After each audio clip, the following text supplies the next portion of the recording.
satu kasih kemurahan Tuhan kita boleh berada tempat ini, kita boleh memiliki tubuh Tuhan sehat dan dipelihara dan kasih Tuhan. Mari kita satu hati di dalam doa.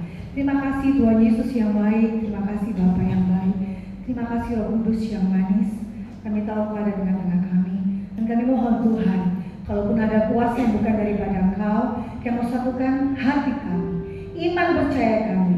Kami mau ikat patakan hancurkan di dalam nama Tuhan Yesus, nama yang ajaib, nama yang berkuasa, nama yang memberkati, nama yang menyelamatkan. Tuhan kami Yesus Kristus, cengkram setiap kami Tuhan, cengkram kami Roh Kudus. Kami mau siang hari ini, pagi hari ini, kami penuh dengan pengurapan Tuhan, kami penuh dengan pengurapan Roh Kudus. Kami mau masuk lebih dalam hadirat-Mu. Kami serahkan teman-teman kami dalam perjalanan, Tuhan hantar, tibakan di tempat ini dengan selamat. Kami rindu lebih lagi memuji, menyembah, masuk dalam hadirat-Mu. Terima kasih Tuhan, kami percaya pada kami ibadah yang diberkati Tuhan, dijamah, dilawat Tuhan, dan terjadilah sesuai iman kami. Terima kasih Tuhan. Engkaulah pribadi yang kami perlukan. Tidak akan pernah ada pribadi seperti Engkau. Engkau yang rela mati untuk kami. Engkau yang tebus hidup kami. Engkau yang selamatkan kami. Haleluya.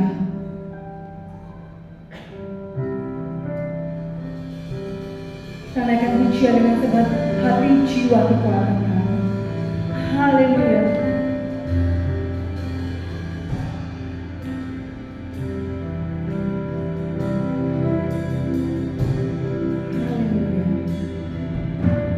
Takkan pernah ada satu pribadi seperti dirimu, benar Tuhan. Kau yang rela mati tebus hidupku dan selamatkanku. Kita katakan karenamu aku hidup, karenamu aku ada. Tak pernah ku ragukan kuat cintamu yang datang dan bebaskanku. Yesusku, Kau terindah,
tambah, ku semakin berkurang. Sentuhanmu ubahkanku jadi baru. Amin. Kau semakin bertambah, ku semakin berkurang. Yesus melupakan dua hatiku. Kau semakin bertambah, ku semakin berkurang. Tuhan ubahkanku jadi baru.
penyembahan kami.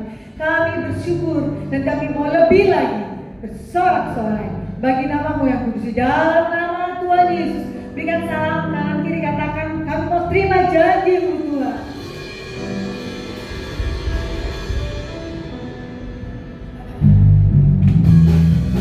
Haleluya, kami terima. Terima janji Allah bagi kamu Yesus. Umat yang berdoa kita semua. Haleluya, kami puji, kami sembah.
Saudara, kita akan terima firman Tuhan.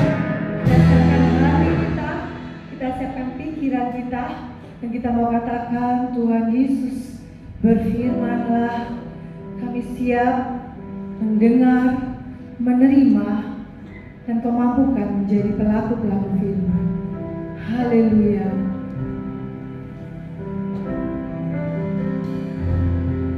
Kita nyanyikan pujian yang pertama, kita belajar bersama-sama.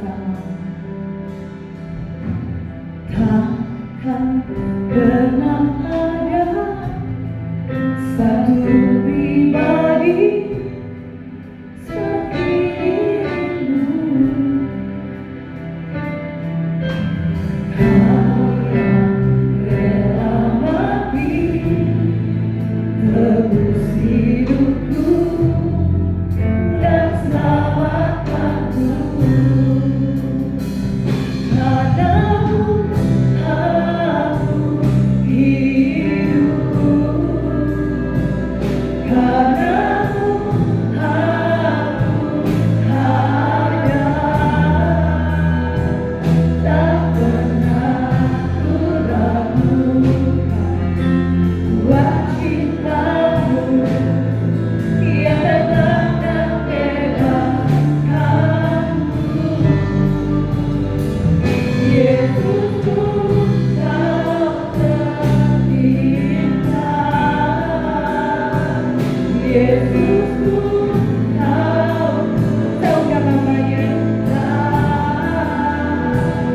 Tak pernah berhenti meninggikanmu. Kau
satu-satunya bersyukur Tuhan untuk kesempatan pagi hari ini.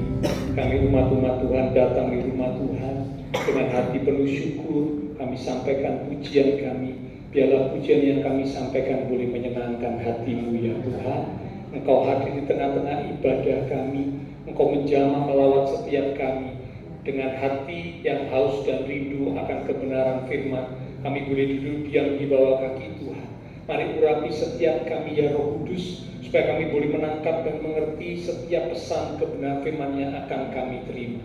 Urapi pula hamba-Mu yang terbatas, taruh pikiran dan perkataan Kristus pada diri hamba-Mu. Bila Tuhan yang berkata-kata, lalu mulut bibir hamba-Mu, sampai dalam santun bagi setiap kami saat ini. Kami umat-umat Tuhan siap untuk menerima. Di dalam nama Tuhan Yesus Kristus, semua yang siap diberkati dengan firman Tuhan bersama kita berkata amin. Silakan kembali Bapak Saudara. Shalom, puji Tuhan. Pagi hari ini kita akan sama-sama belajar kebenaran firman Tuhan Judul perenungan firman Tuhan pada hari ini adalah menjadi tangguh di dalam kehidupan. Sekali lagi, menjadi tangguh di dalam kehidupan. Dalam menjalani kehidupan, setiap kita pasti menghadapi tantangan dan kesukaran. Nah, di dalam menjalani kehidupan yang penuh dengan tantangan dan kesukaran dibutuhkan ketangguhan. Sekali lagi, dibutuhkan ketangguhan. Tanpa ketangguhan, maka pengalaman yang dimiliki, pengetahuan yang dimiliki, talenta, keahlian yang dimiliki tidak akan berarti. Karena apa? Kalau seorang hanya memiliki pengalaman, pengetahuan, talenta, keahlian, tetapi tidak memiliki ketangguhan, dia hanya akan bisa memulai sesuatu dengan baik, tetapi tidak akan pernah bisa menyelesaikan dengan baik. Saya ulang satu ya. Ketangguhan sangat dibutuhkan oleh setiap orang dalam menjalani kehidupan yang penuh dengan tantangan dan kesukaran. Tanpa ketangguhan, sekalipun seseorang punya pengalaman, punya pengetahuan, punya talenta, bahkan punya keahlian, maka dia hanya bisa memulai sesuatu dengan baik, tetapi dia tidak akan bisa mengakhiri dengan baik. Mengapa? Karena tidak memiliki ketangguhan. Ketangguhan membuat seseorang bisa menyelesaikan hingga akhir, hingga selesai, hingga garis finish dengan baik. Kemenangan di dalam perlombaan tidak akan bisa diakhiri dengan baik tanpa adanya sebuah ketangguhan. Banyak orang yang memulai sesuatu dengan baik tetapi tidak bisa menyelesaikannya dengan baik. Mengapa? Karena mereka tidak memiliki ketangguhan. Jadi dalam menjalani kehidupan ini, kalau seorang tidak memiliki ketangguhan, maka sekalipun dia bisa memulai dengan baik, dia tidak akan pernah bisa menyelesaikan dengan baik. Karena apa? Dia tidak memiliki ketangguhan. Ketangguhan sangat dibutuhkan di dalam kita menjalani hidup ini. Nah, kita akan belajar dari Alkitab. Ada tokoh-tokoh Alkitab yang memberikan keteladanan. Mereka adalah seorang yang memiliki ketangguhan, sehingga mereka akhirnya bisa menjadi pemenang-pemenang di dalam kehidupan yang mereka jalani. Salah satu tokoh yang kita akan belajar adalah Daud. Daud seorang yang memiliki ketangguhan di dalam menjalani kehidupan ini. Daud punya ketangguhan yang luar biasa, sehingga dia bisa mengalami kemenangan demi kemenangan karena dia memiliki ketangguhan. Kita akan lihat, kita akan buka Alkitab dari 1 Samuel pasal yang ke-30. 1 Samuel pasal yang ke-30 di ayat yang pertama mulai. 1 Samuel pasal yang ke-30 di ayat yang pertama mulai. Perikopnya berjudul Siklag Terbakar, pembalasan Daud kepada orang Amalek. Ketika Daud serta orang-orangnya sampai ke Siklag pada hari yang ketiga, orang Amalek telah menyerbu tanah Negeb dan Siklag. Siklag telah dikalahkan oleh mereka dan dibakar habis. Perempuan-perempuan dan semua orang yang ada di sana, tua dan muda, telah ditawan mereka. Dengan tidak membunuh seorang pun, mereka menggiring sekaliannya, kemudian meneruskan perjalanannya. Ketika Daud dan orang-orangnya sampai ke kota itu, yaitu kota Siklag tempat mereka tinggal, tampaklah kota itu terbakar habis, dan istri mereka serta anak mereka yang laki-laki dan perempuan telah ditawan. Lalu menangislah Daud dan rakyat yang bersama-sama dengan dia itu dengan nyaring, sampai mereka tidak kuat lagi menangis. Juga kedua istri Daud ditawan, yakni Ahinoam, perempuan Israel, dan Abigail, bekas istri Nabal orang Karmel itu. Dan Daud sangat terjepit karena rakyat mengatakan hendak melempari dia dengan batu. Seluruh rakyat itu telah pedih hati, masing-masing karena anaknya laki-laki dan perempuan. Tetapi Daud menguatkan kepercayaannya kepada Tuhan Allahnya. Lalu Daud memberi perintah kepada Imam Abiatar bin Ahimelek, bawalah efod itu kepadaku. Maka Abiatar membawa efod itu kepada Daud. Kemudian bertanyalah Daud kepada Tuhan. Katanya, haruskah aku mengejar gerombolan itu? Akan dapatkah mereka kususul? Dan ia berfirman kepadanya, kejarlah, sebab sesungguhnya engkau akan dapat menyusul mereka dan melepaskan para tawanan. Lalu pergilah Daud beserta ke-600 orang yang bersama-sama dengan dia, dan sampailah mereka ke sungai Besor.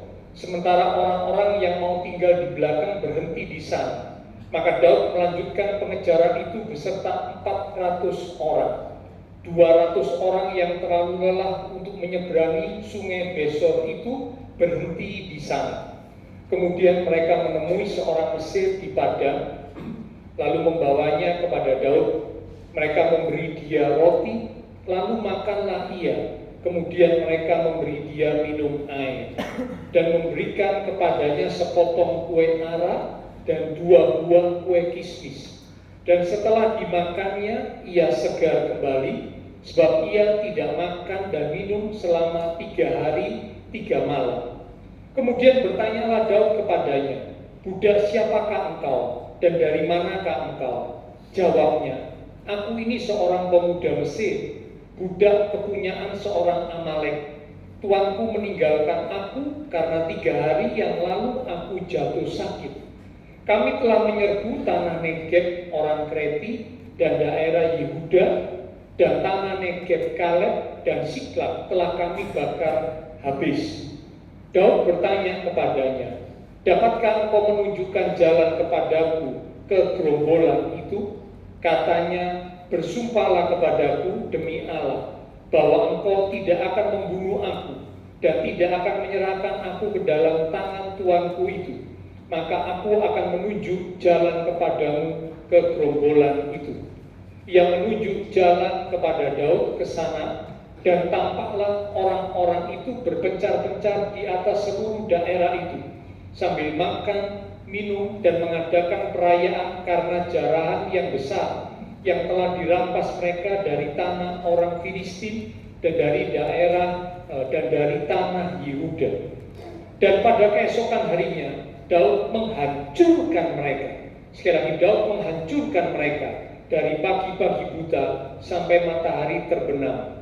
Tidak ada seorang pun dari mereka yang lolos, kecuali 400 orang muda yang melarikan diri dengan menunggang unta. Daud melepaskan semua apa yang dirampas oleh orang Amalek itu. Juga kedua istrinya dapat dilepaskan Daud. Tidak ada yang hilang pada mereka, dari hal yang kecil sampai hal yang besar, sampai anak laki-laki dan anak perempuan, dan dari jarahan sampai segala sesuatu yang telah dirampas mereka. Semuanya itu dibawa Daud kembali. Amin. Ya. Nah, Bapak Ibu Saudara, cerita ini kalau kita baca sekilas kelihatannya sesuatu yang ringan, sesuatu yang biasa. Tapi kalau kita merenungkan dan mencermati kisah ini, tantangan yang dihadapi oleh Daud waktu itu bukanlah tantangan yang ringan. Saya minta tolong sound sistemnya, bassnya bisa ditambah ya. Oke. Tantangan yang dihadapi oleh Daud waktu itu bukanlah tantangan yang ringan. Mengapa? Karena ketika Daud pulang ke tempat dia tinggal, dia sangat terkejut. Rumah tempat mereka tinggal itu sudah dibakar habis rata dengan tanah.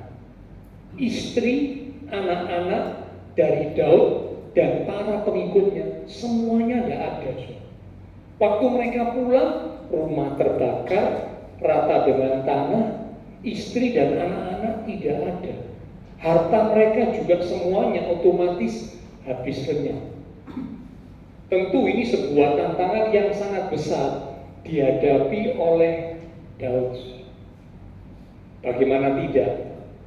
Keluarga hilang, harta yang dimiliki habis lenyap. Tidak tahu mau mencari keluarganya ada di mana. Nah, kalau Bapak Ibu Saudara bisa membayangkan, bahkan kalau mungkin ada orang yang ada di situasi yang seperti ini, tentu akan mengalami satu pukulan yang berat. Ya, kadang-kadang kita baru mengalami sedikit masalah, kita sudah merasa berat. Mungkin ada tantangan dalam pekerjaan, kita sudah merasa berat. Mungkin ada tantangan dalam kesehatan, kita sudah merasa berat. Mungkin ada sedikit masalah dalam keluarga, kita sudah merasa berat. Daud waktu itu bukan hanya diserang dari segi atau satu aspek kehidupan, tapi Daud diserang dalam segi banyak aspek kehidupan. Keluarganya hilang, harta bendanya habis. Sehingga Alkitab mencatat sampai waktu itu Daud dan para pengikutnya mereka menangis karena beratnya tantangan, kesusahan, kesulitan yang mereka hadapi membuat mereka menangis. Biasanya bagi para pria itu sulit untuk menangis, biasanya. Ya, tetapi kali ini Daud dan para pengikutnya ini prajurit-prajurit yang hebat, prajurit-prajurit yang biasanya terlatih untuk bisa berperang. Ketika mereka melihat menghadapi situasi yang seperti itu, Alkitab mencatat mereka menangis dengan suara yang sangat nyaring. Karena apa? Beratnya tantangan yang mereka hadapi, beratnya kesulitan, beratnya masalah yang mereka hadapi. Bahkan Alkitab mencatat mereka bukan hanya sekedar menangis, sampai akhirnya mereka tidak bisa lagi menangis. Ya, karena terlalu beratnya masalah yang mereka hadapi. Awalnya mereka menangis dengan suara yang nyaring, tapi akhirnya mereka tidak bisa lagi menangis karena beratnya tantangan yang mereka hadapi waktu itu. Inilah fakta yang dialami oleh Daud dan para pengikutnya waktu itu. Tetapi kita akan belajar, kita akan lihat di mana Daud bisa menjadi orang yang tangguh dalam menghadapi situasi yang sangat sulit waktu itu. Sehingga dia tidak patah semangat, dia tidak putus asa, dia tidak menyerah. Tetapi akhirnya kalau kita baca, justru Daud bisa mengejar musuh yang menghancurkan kota tempat tinggal Daud, musuh yang menjarah dan menjadikan anak dan istri Daud serta pengikutnya menjadi tawanan, itu bisa dikejar dan dikalahkan oleh Daud. Ini menunjukkan bahwa Daud seorang yang tangguh, ya. Nah, kita akan belajar dari kisah ini supaya kita bisa sama-sama bertumbuh menjadi orang yang tangguh. Karena saya pun sedang belajar. Ya, hari-hari ini saya pun juga sedang belajar. Saya mengajak Bapak Ibu Saudara bersama saya, ayo kita belajar bertumbuh jadi orang yang tangguh, bukan orang yang cengeng, bukan orang yang gampang menyerah, bukan orang yang gampang putus asa. Beberapa waktu yang lalu di seminar parenting, ya, seminar untuk para orang tua, disampaikan bahwa anak-anak zaman now ini rata-rata adalah anak-anak yang gampang menyerah, anak-anak yang gampang putus asa, anak-anak yang kurang tangguh, anak-anak yang kurang militan, sehingga waktu menghadapi kesulitan mereka mudah sekali menyerah, mereka mudah sekali putus asa, mereka mudah sekali akhirnya mengambil jalan-jalan yang salah saat mereka menghadapi tantangan kesulitan. Bahkan tidak sedikit anak-anak muda yang akhirnya bunuh diri saat mereka menghadapi tantangan masalah kesulitan.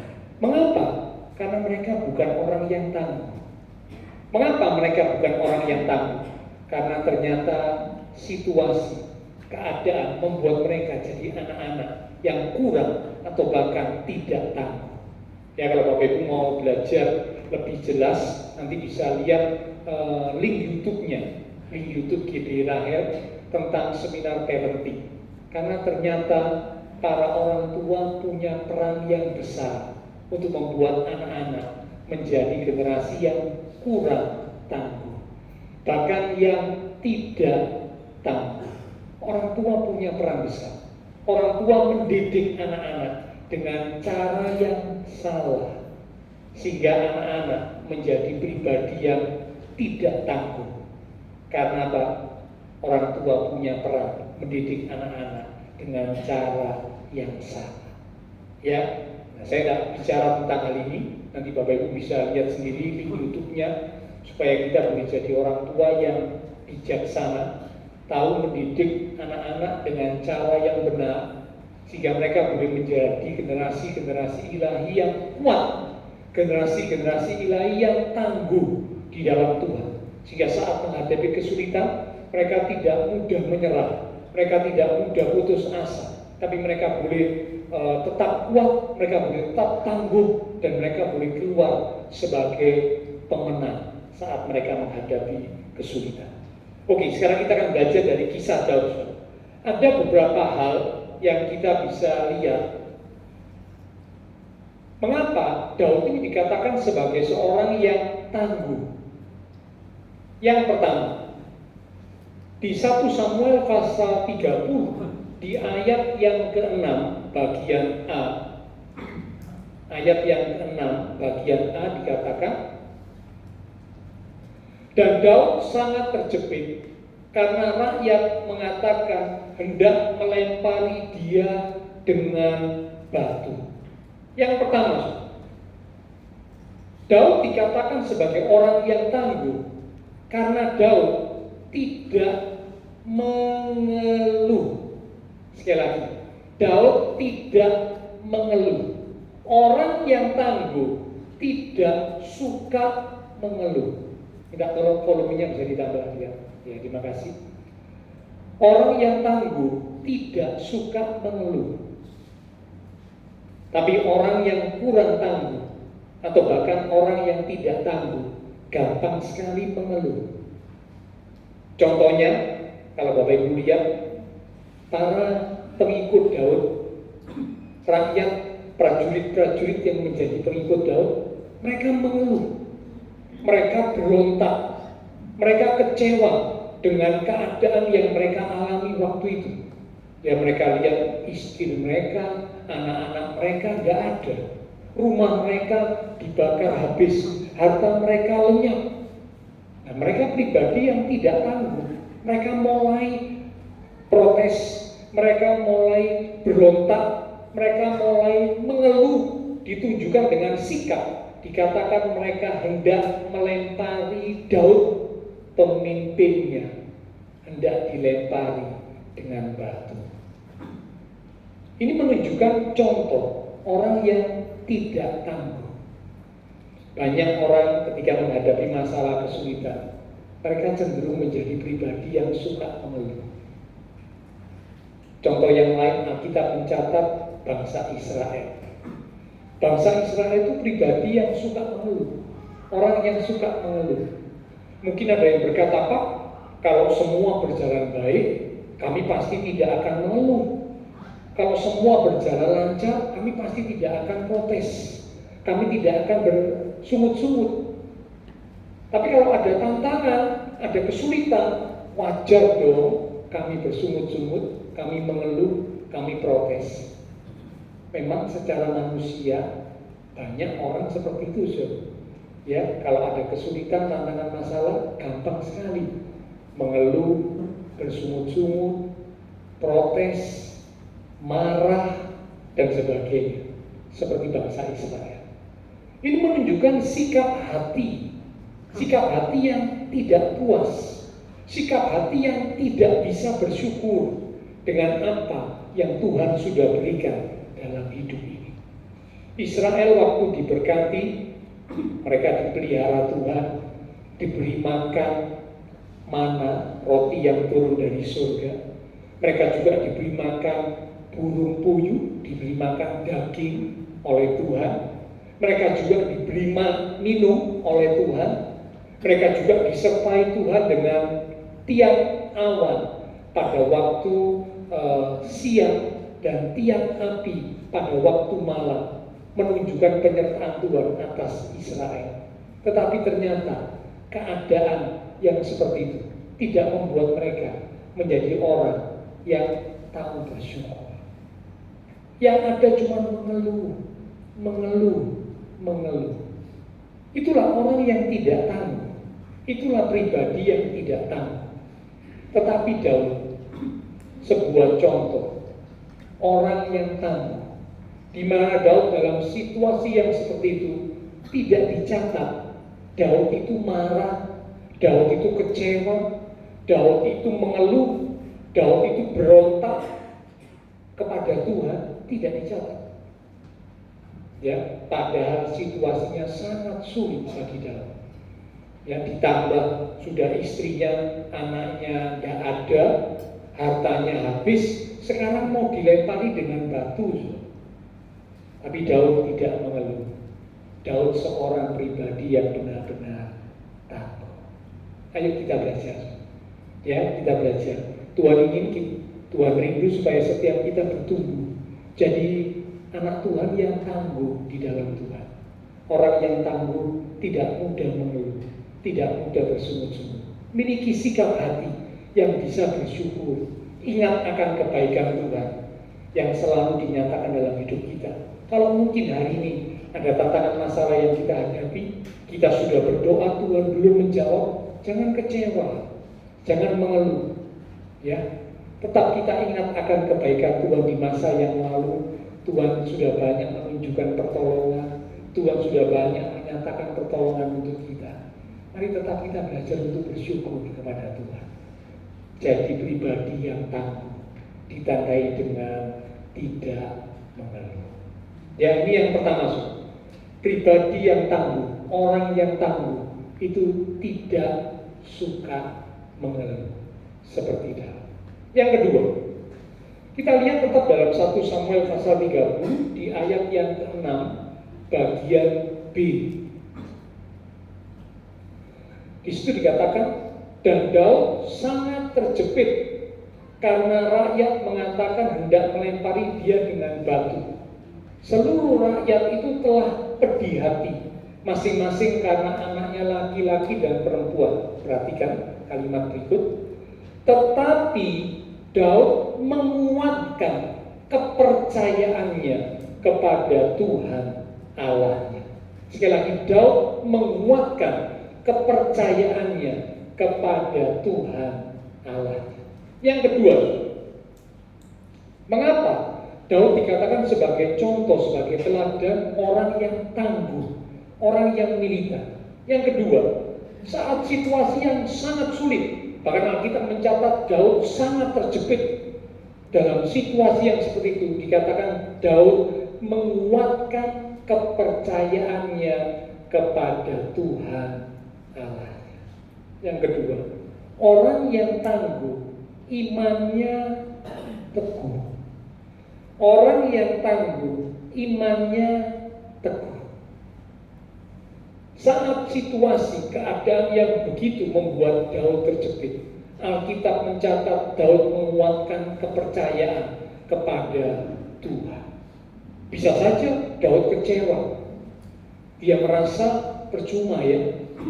Aku belajar hidup di dalam kebenaran. Aku belajar hidup menurut firman Tuhan. Tapi tiba-tiba datang masalah yang seperti ini. Bertubi-tubi. Keluargaku hilang, hartaku habis. Sekarang pengikutku berontak terhadap aku, ingin melempari aku dengan batu.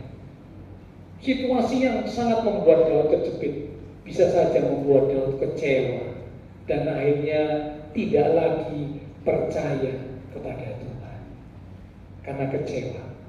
Tapi Alkitab mencatat Daud menguatkan kepercayaannya kepada Tuhan. Bapak Ibu Saudara, orang yang tangguh saat dia menghadapi masalah kesulitan, bahkan masalah kesulitan yang paling berat sekalipun, maka dia akan memilih untuk menguatkan iman percayanya kepada Tuhan seperti yang dilakukan oleh Daud. Beriman tetap percaya itu adalah pilihan. Ya, sekali lagi, beriman, tetap percaya itu adalah pilihan. Banyak orang berkata, Tuhan, tambahkanlah iman kami. Tidak salah, Bapak Ibu berdoa, tambahkan iman kami Tuhan. Tetapi sesungguhnya menjadi orang yang tetap percaya, orang yang tetap beriman, imannya tetap teguh, itu adalah pilihan kita. Tidak ada gunanya kita berdoa, tambahkan iman kami, kalau kita tidak memilih untuk tetap percaya kepada Tuhan. Seperti yang dilakukan oleh Daud.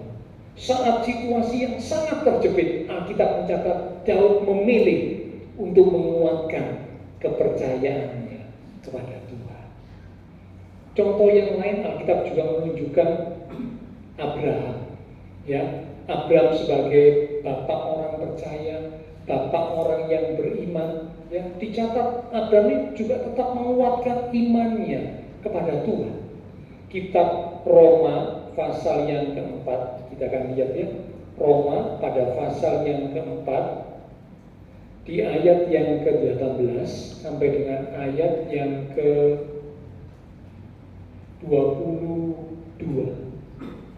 Roma 4 ayat 18 mulai. Sebab sekalipun tidak ada dasar untuk berharap. Kata tidak ada dasar untuk berharap ini maksudnya tidak akan lagi bisa berharap. Secara manusia sia-sia untuk berharap. Namun Abraham berharap juga dan percaya bahwa ia akan menjadi bapa banyak bangsa. Menurut yang telah difirmankan, demikianlah banyaknya nanti keturunan. Imannya tidak menjadi lemah, walaupun ia mengetahui bahwa tubuhnya sudah sangat lemah. Karena usianya telah kira-kira 100 tahun, dan bahwa rahim Sarah telah tertutup. Tetapi terhadap janji Allah, ia, Abraham, tidak bimbang karena ketidakpercayaan. Malah ia diperkuat dalam imannya, dan ia memuliakan Allah dengan penuh keyakinan bahwa Allah berkuasa untuk melaksanakan apa yang telah ia janjikan. 22. Karena itu hal ini berarti iman, percaya, pengharapan Abraham itu diperhitungkan kepadanya sebagai kebenaran. Ini contoh yang lain, pribadi yang tangguh. Selain Daud, Abraham juga demikian. Ya, secara manusia dikatakan Tuhan berjanji untuk memberikan keturunan kepada Abraham. Namun umur Abraham sudah 90 lebih, mendekati 100. Ya, umur Sarah sudah 80 lebih, mendekati 90 tahun. Mereka masih tetap belum punya anak. Sarah telah mati haid. Secara manusia, Abraham dan Sarah tidak akan bisa punya anak. Itulah sebabnya dikatakan tidak ada dasar, tidak ada alasan bagi Abraham untuk tetap berharap dan percaya kepada Tuhan. Tidak ada alasan. Abraham bisa saja berkata, percuma aku berharap kepada Tuhan, percuma aku percaya kepada Tuhan sampai usia lanjut ini. Pertolongan Tuhan, janji Tuhan tidak dinyatakan dalam hidup. Bisa saja Abraham akhirnya tidak lagi percaya. Tetapi Alkitab mencatat Abraham tetap percaya. Dan itu membuat akhirnya iman percaya Abraham diperhitungkan oleh Tuhan. Allah menunjukkan, menggenapi janjinya. Secara manusia tidak mungkin bisa punya anak di usia yang sangat lanjut. Tetapi Allah yang disembah Abraham, Allah yang disembah oleh Bapak Ibu Saudara saya adalah Allah yang hidup, yang sanggup melakukan hal-hal yang mustahil menurut manusia. Tetapi bagi Allah tidak ada yang mustahil. Ya, sehingga usia lanjut bisa punya anak. Tidak masuk akal ini ya. Sudah mati haid tapi bisa punya anak. Mengapa? Karena Tuhan yang dipercaya oleh Abraham adalah Tuhan yang hidup dan berkuasa. Tuhan itu juga yang kita percaya. Ya, Tuhan itu juga yang dipercaya oleh Daud. Ya, jadi karena itu Bapak Ibu Saudara, mari kita mau belajar menjadi pribadi yang tangguh. Saya juga sedang belajar. Ya, saat ada masalah, kesulitan, mari buat pilihan yang benar. Pilihan yang benar itu apa? kuatkan iman percaya kita kepada Tuhan. Jangan sampai waktu ada kesulitan, iman kita malah drop, iman kita malah down. Jangan. Akhirnya kita nggak bisa dapat janji Tuhan. Tapi saat ada kesulitan, bahkan mungkin kesulitan yang berat sedang terjadi dalam hidup kita, kuatkan iman percaya kita kepada Tuhan. Seperti yang dilakukan oleh Daud, seperti yang dilakukan oleh Abraham. Ya, jadi yang kedua, orang yang tangguh, dia memiliki iman yang tekoh. Yang ketiga, orang yang tangguh dicatat dalam 1 Samuel pasal 30 di ayat yang ke-8. 1 Samuel pasal 30 di ayat yang ke-8. Bagian A. Kemudian bertanyalah Daud kepada Tuhan. Katanya, haruskah aku mengejar gerombolan itu? Akan dapatkah mereka kususul? Cukup sampai situ. Dikatakan bertanyalah Daud kepada Tuhan. Yang ketiga, orang yang tangguh seperti Daud, dia akan bertanya kepada Tuhan sebelum melangkah. Sekali lagi, bertanya kepada Tuhan sebelum melangkah. Secara manusia biasanya cepat saja bertindak supaya bisa mengejar musuh. Tidak terlalu lama. Kalau masih berdoa, kalau masih menunggu waktunya Tuhan, menanti jawaban dari Tuhan, terlalu lama. Katanya orang Surabaya bilang, kesuwen Pak, ngenteni Tuhan, nunggu Tuhan, nunggu jawaban doa, nunggu pertolongan Tuhan, terlalu lama. Sudah segera bertindak saja supaya tidak terlalu lama, tidak kesuwen. Katanya gitu. Tapi Daud tidak demikian. Daud tidak terburu-buru melangkah. Daud tidak terburu-buru bertindak. Tetapi dicatat Daud berdoa. Daud bertanya kepada Tuhan, apa yang harus kulakukan? Aku harus mengejar gerombolan musuh? Aku bisa mengejar gerombolan musuh atau tidak, Tuhan? Ya. Orang yang tangguh, dia akan bertanya kepada Tuhan sebelum dia melangkah. Kunci kemenangan Daud di setiap pertempuran adalah Daud selalu bertanya kepada Tuhan sebelum dia berperang, sebelum dia melangkah. Ya, di 2 minggu yang lalu kita sudah belajar di pertempuran yang lain. Kita mencatat Daud juga menunjukkan hal yang sama. Daud bertanya kepada Tuhan. Yang saya ajak membaca lagi ya, supaya kita boleh diingatkan. Dalam kitab Tawarikh, 1 Tawarikh pasal 14, 1 Tawarikh pasal yang ke-14, di ayat yang ke-9 mulai. Ini 2 minggu yang lalu kita sudah belajar, tapi saya ajak baca lagi ya, supaya Bapak Ibu Saudara saya makin terbuka. 1 Tawarikh 14 ayat yang ke-9 mulai. Ketika orang Filistin itu datang dan mengadakan penyerbuan di lembah Refaim, bertanyalah Daud kepada Allah, apakah aku harus maju melawan orang Filistin itu? Dan akan kau serahkankah mereka ke dalam tanganku? Tuhan menjawab, majulah, aku akan menyerahkan mereka ke dalam tanganmu. Jangan ditutup dulu ya. Jadi di kali yang pertama waktu hendak berperang menghadapi orang Filistin, Daud bertanya kepada Tuhan. Tuhan menjawab. Lanjut ya. Di ayat yang ke-13. Ketika orang Filistin menyerbu sekali lagi di lembah itu, musuhnya sama, tempat penyerbuannya juga sama.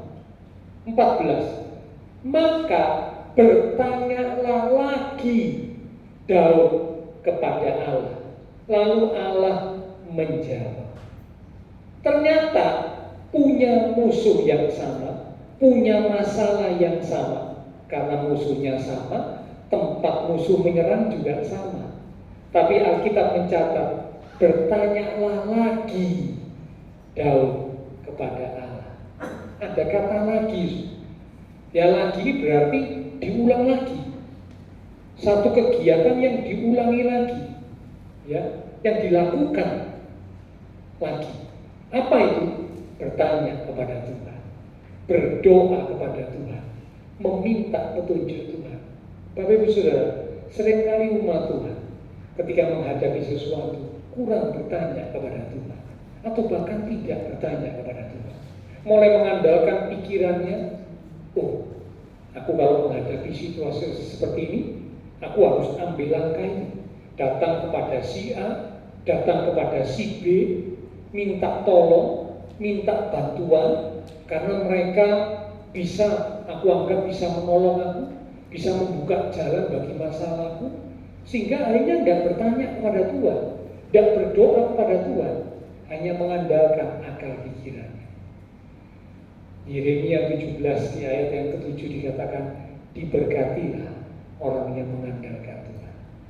Diberkatilah orang yang menaruh harapannya kepada Tuhan. Tetapi sebaliknya, tidak diberkati, bahkan terkutuk orang yang mengandalkan manusia, yang mengandalkan kekuatannya sendiri. Nah, mana yang kita pilih? Saat ada masalah kesulitan, kita mau jadi pribadi yang bertanya kepada Tuhan, sehingga jadi pribadi yang tangguh, atau kita buat keputusan dengan akal pikiran kita tanpa bertanya kepada Tuhan. Ya, nah, Bapak Ibu Saudara, Daud memberikan teladan yang sangat indah buat kita. Pribadi yang tangguh, dia akan bertanya kepada Allah sebelum melangkah. Itulah yang dilakukan oleh Daud. Yang keempat sekarang, yang terakhir, tetap dalam 1 Samuel pasal yang ke-30 di ayat yang ke-8, ya, bagian B. Saya ulang, saya baca semua. Kemudian bertanyalah Daud kepada Tuhan, katanya, haruskah aku mengejar gerombolan itu?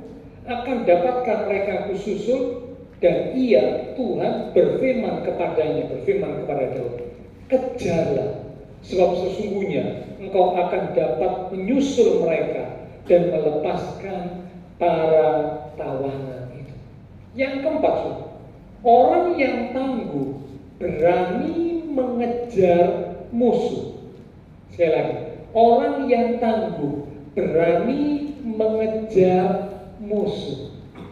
Waktu Daud bertanya kepada Tuhan, Tuhan bilang kejar musuh yang menghancurkan tempat tinggalmu, yang menjarah harta benda dan menawan perempuan, anak-anak perempuan, anak laki-laki dan istri. Itu kejar mereka. Engkau akan dapat mengejar mereka, menyusul mereka, mengalahkan mereka, dan melepaskan para tawanan. Banyak orang saat menghadapi masalah, mereka menghindar dari masalah. Nah, memang saudara ya, menghindar dari masalah itu cara yang paling mudah. Kalau ada masalah di depan, kita menghindar dari masalah, kita lari dari masalah. Memang itu cara yang paling mudah. Ya. Tetapi Daud saat menghadapi masalah kesulitan, Daud tidak menghindar dari masalah. Setelah dia bertanya kepada Tuhan, Tuhan menjawab, Tuhan perintahkan kejar musuh. Daud, dia berani mengejar musuhnya. Padahal dia nggak tahu musuh yang akan dihadapi ini seberapa beratnya. Dia nggak tahu. Karena dia belum mengintai, dia belum bertemu dengan musuhnya. Dia nggak tahu musuhnya itu seberapa banyaknya, seberapa kuatnya. Dia nggak tahu. Sedangkan Daud hanya punya pengikut 600 orang.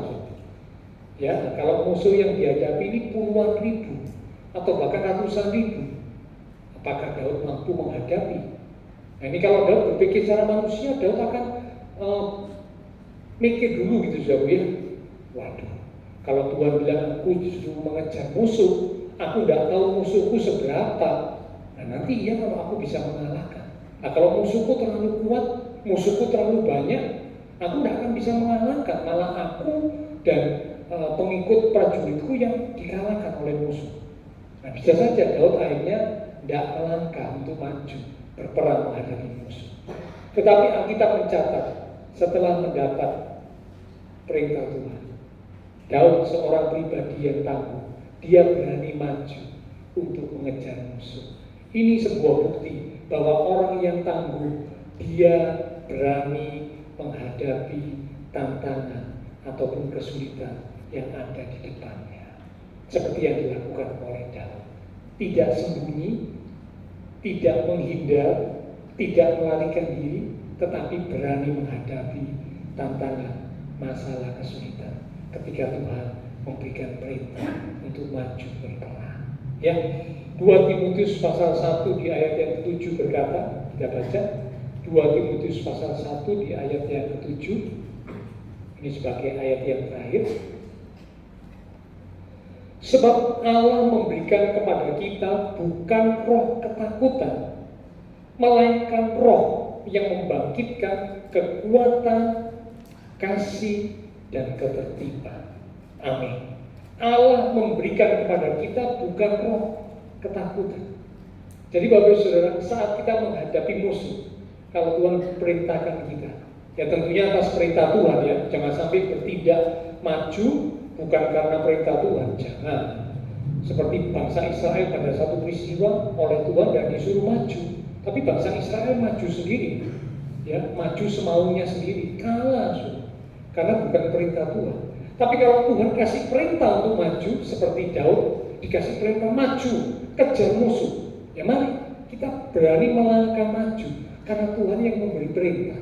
Kita taat kepada perintah Tuhan, berani melangkah menghadapi masalah karena Tuhan yang memerintahkan. Itulah orang yang tangguh. Dikatakan 2 Timotius 1 ayat yang 7, Allah tidak memberikan kepada kita roh ketakutan. Kalau ada umat Tuhan yang senantiasa dipenuhi dengan ketakutan, hatinya, pikirannya penuh dengan ketakutan, itu bukan pemberian dari Tuhan.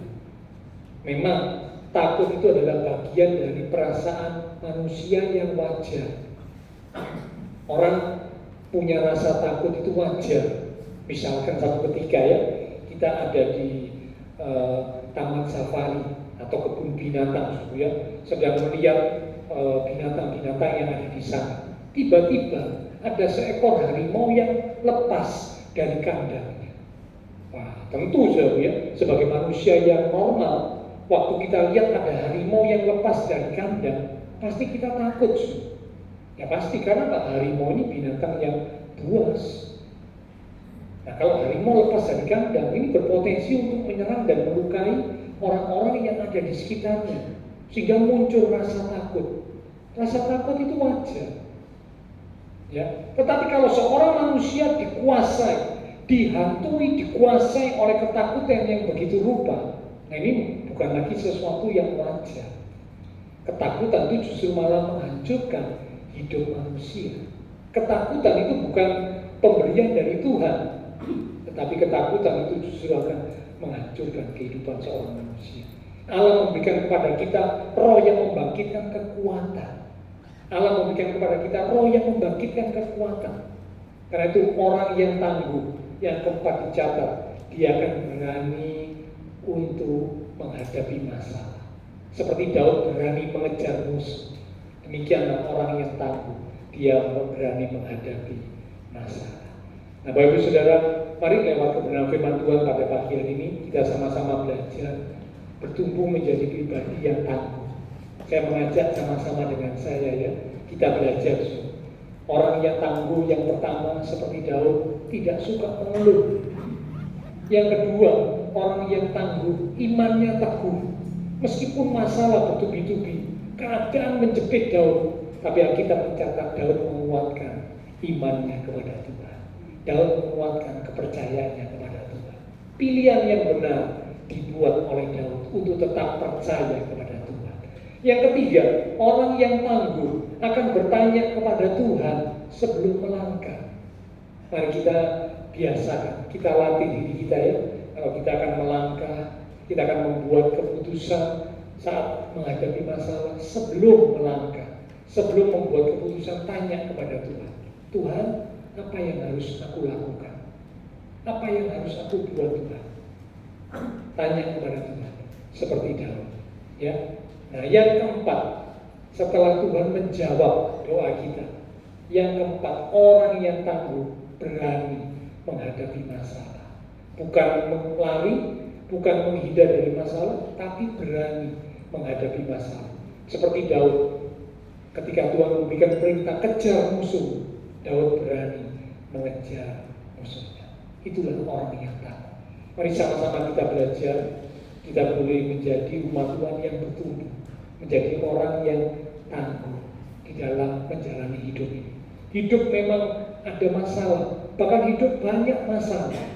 Tetapi percayalah, kalau kita punya ketangguhan menghadapi segala situasi, maka kita pasti akan keluar sebagai pemenang, seperti yang dialami oleh Daud. Itu juga akan Bapak Ibu Saudara dan saya alami. Mari sama-sama kita datang kepada Tuhan. Pelayan minggu silakan maju ke depan. Lewat satu pujian kita akan katakan, Tuhan, Engkaulah kekuatan.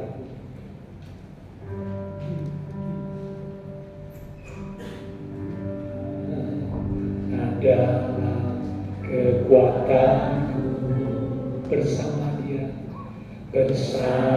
Dia ku tak akan goyah. Ku kan terbang tinggi, bagai Raja Wali, melakukan perbuatan yang besar. Tuhan adalah kekuatan. Tuhan adalah kekuatan. Kami percaya bersama Dia ku tak akan goyah. Ku kan terbang tinggi bagai Raja Wali, melakukan perkara yang besar. Bukan terbang tinggi bagai Raja Wali, yang melayang diri dan kemuliaan Dia.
dalam hidup kami.